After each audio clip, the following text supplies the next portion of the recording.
Most Americans don't really have political beliefs. They have a team, they pick red or blue, Republican or Democrat, conservative or liberal, and then they pretty much download the rest of that package. They'll swear to God they came up with every one of those opinions on their own.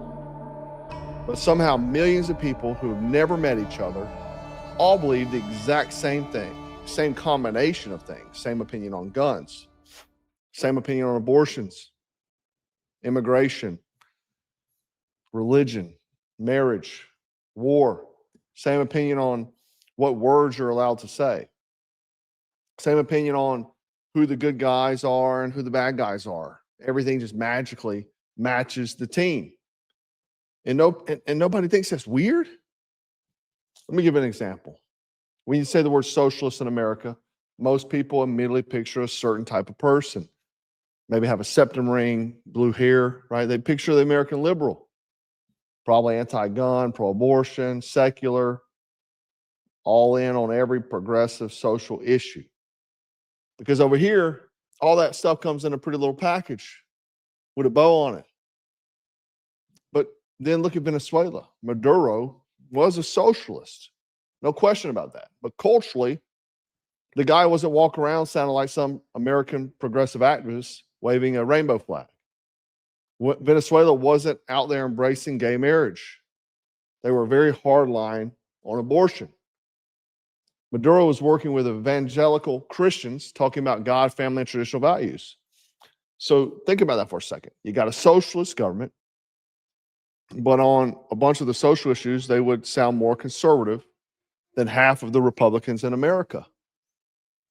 And that combination breaks people's brains over here.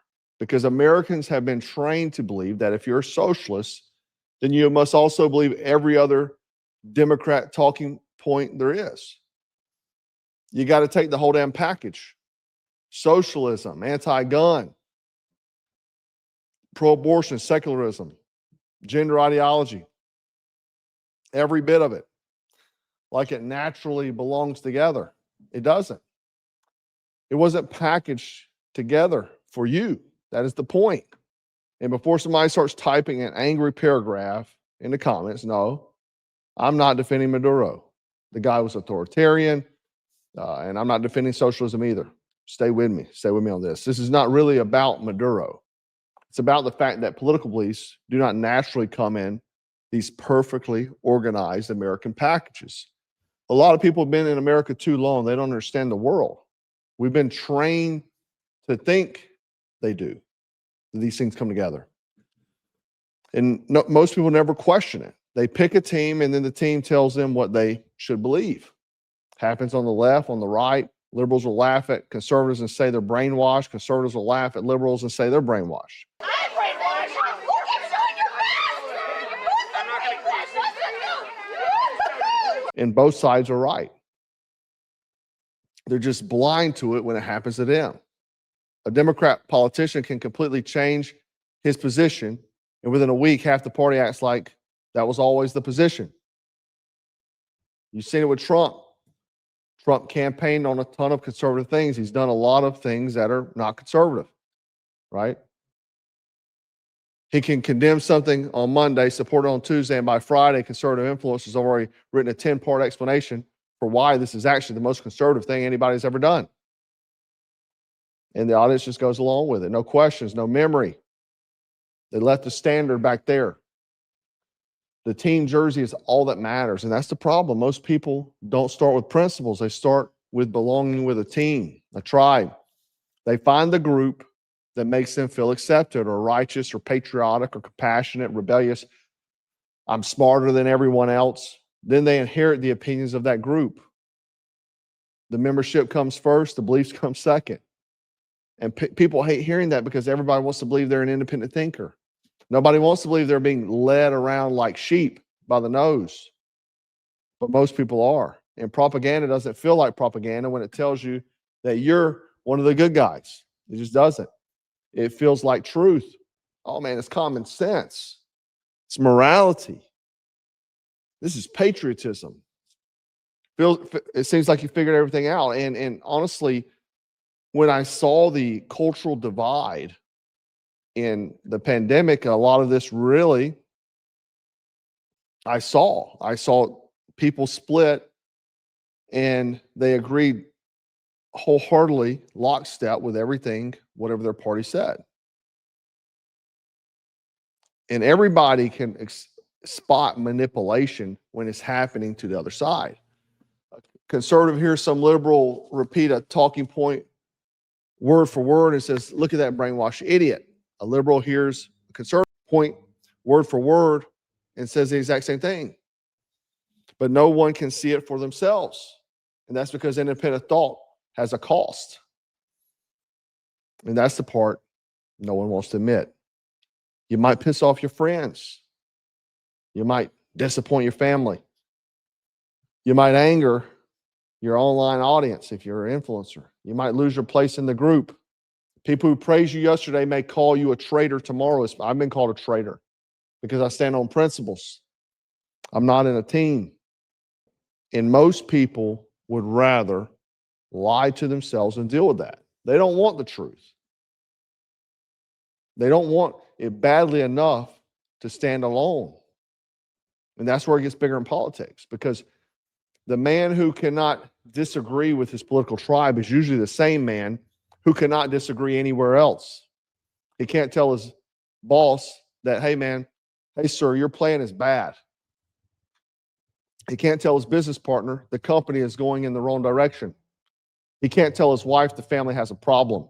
He can't correct his children because he's scared they won't like him. He can't admit that his own choices are the reason for his life's mess.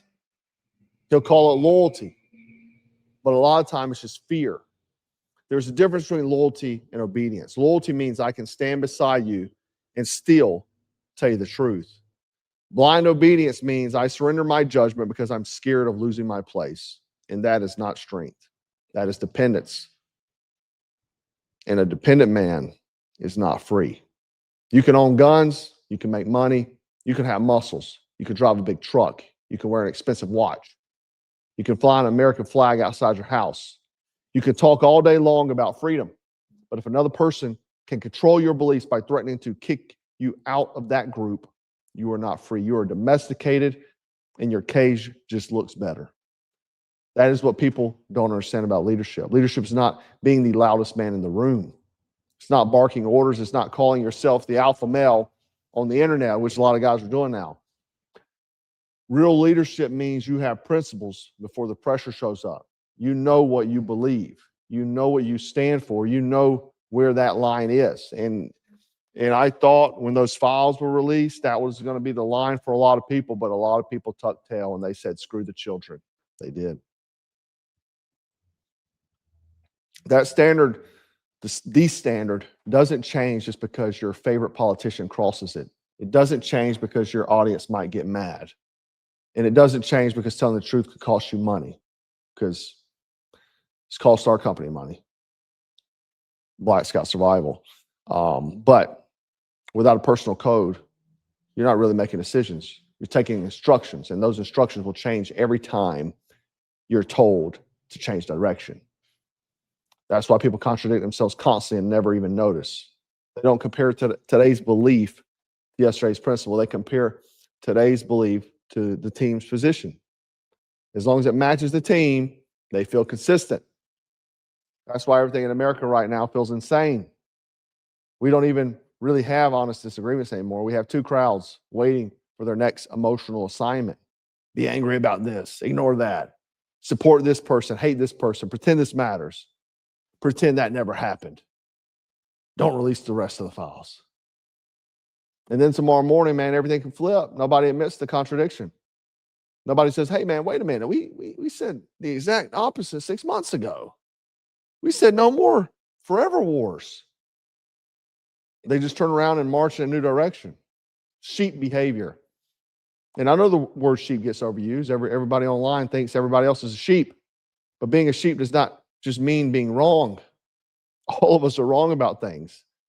Being a sheep means your group decides what you're allowed to question. It means there are things you refuse to examine because you're scared of where the answer might lead. It means you know something is wrong, but you stay quiet because the person doing it is on your side. And your standard changes depending on who benefits from that. If you hate corruption when the other side does it, but defend it when your side does it, then you don't hate corruption. You just hate the other side. If you only care about censorship when the people that are being censored, then if it's not your side, then you don't really believe in free speech. I've seen that a lot lately, right? You believe in your speech. If you only care about law and order when the law being used against people you dislike, then you don't really believe in law and order, you believe in power. And if your moral standard changes every election cycle, it was never a moral standard. It was a campaign accessory. Now, thinking for yourself does not automatically mean that you should be disagreeing with everybody. That's another kind of stupidity. Some people think being independent thinkers is taking the opposite position on everything just so they can look rebellious. That's not intelligence. That's a teenager arguing with his parents. Sometimes your side is right. Sometimes the other side is right. Sometimes both sides are lying. Sometimes both sides are partly right. Right? And sometimes there's not enough information yet to have a reasonable opinion. A thinking person has to be able to say all of that, especially the last one, I don't know. Those might be the three hardest words in America right now. Everybody has an immediate opinion on everything. A war starts 10 minutes ago, and people who couldn't find that country on a map yesterday are suddenly foreign policy expert. We've been at war with them for 47 years. A shooting happens, and before the facts are even in, everybody already knows exactly what it means. We need to take the gun. Take all the guns. 30-second clip goes viral, and millions of people immediately know who the hero is, who the villain is, and what punishment should be given. That is not thought. That is called reflex programming. A leader slows down. He gathers information. He looks at what's being presented to him. And trust me, I've been the same way. On the other channel, I've been the same way over the years you've seen it. I fell into the indoctrination. I would cheer just for my team. But you look at who's presenting it. You look at what their incentive is, right? And then separate fact from emotion.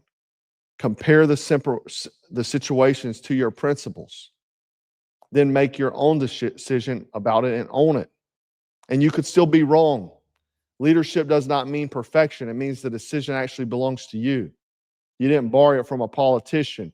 You didn't download it from an influencer. You didn't choose it because it would get an applause. You examined it. You made the call and you accepted the consequences. All right? I've done that. That is an agency. And an agency is what I want this channel to be about. This channel is not going to be another place where I sit every day and tell you which politician to hate or what policies to hate or what's going on. There are enough channels doing that already. I'm doing it on the other channel. I had the other channel where I talk through threats, preparedness, current events, and what is happening in the world. This channel is going to be different. Here I want to talk about what all of that reveals about people. Why do people follow? Why do men abandon principles? Why do successful people destroy themselves? Why do weak leaders surround themselves with weaker people? Why are so many men desperate for approval? Why do people stay inside systems they know are destroying them? How do you build discipline? How do you lead your family? How do you build a business? How do you make hard decisions? How do you become capable enough that every external event does not control your life? This channel will be about that. Masculinity. Not the fake internet masculinity. Not renting a Lamborghini, smoking a cigar, and telling strangers you're an alpha male. If you have to tell everybody you're an alpha male every day, chances are you're not one. Real masculinity is responsibility. It's control of your emotions without becoming emotionally dead. It's the ability to protect without constantly looking for somebody to dominate. It's about providing value. Make yourself valuable. I've talked about this for years. It's keeping your word. It's accepting your consequences. It's telling the truth when lying would be easier. And it's being willing to stand alone when the crowd has lost its damn mind. That is what this political example really reveals. America does not just have a political problem, it has an identity problem. People don't know what they believe because a lot of them don't know who they are. So they borrow an identity from a political party or a religion or an influencer or a movement, some online community. Then once they've borrowed that identity, they have to defend every piece of it, because questioning one belief feels like questioning their entire existence. This is why political conversations get so emotional. You think you're challenging somebody's opinion. They feel like you're attacking who they are. But you cannot become a leader while your identity belongs to a crowd. Some point, man, you have to decide what you believe. You have to decide what kind of man you're going to be. And then you have to hold that standard even when it becomes inconvenient. So here's the challenge. Pick one political belief you hold strongly, just one, and ask yourself, why do you believe in that? What evidence would you make? What evidence would make you change your mind? Do you apply that same standard when your side is in power? Would you still support that position if the other party proposed it tomorrow? And did you really arrive at that belief yourself, or did somebody hand it to you? You may end up in the exact same place. That's fine. The goal is not to change every belief you have. The goal is to make sure the belief is actually yours. Because a country filled with people who cannot think for themselves will always be controlled by people who can. And a man who refuses to govern his own mind will always end up being governed by somebody else. Anyway, guys, welcome to the Jack Richardson channel. We're going to talk about things people usually avoid. Not so we can stay angry all the time. Not so we can sit around pretending we're smarter than everybody else. But because stronger men, stronger families and businesses and communities require people who can see reality clearly, even when it pisses off their team, especially when it pisses off their team. Think for yourself, build your principles, and be willing to stand alone.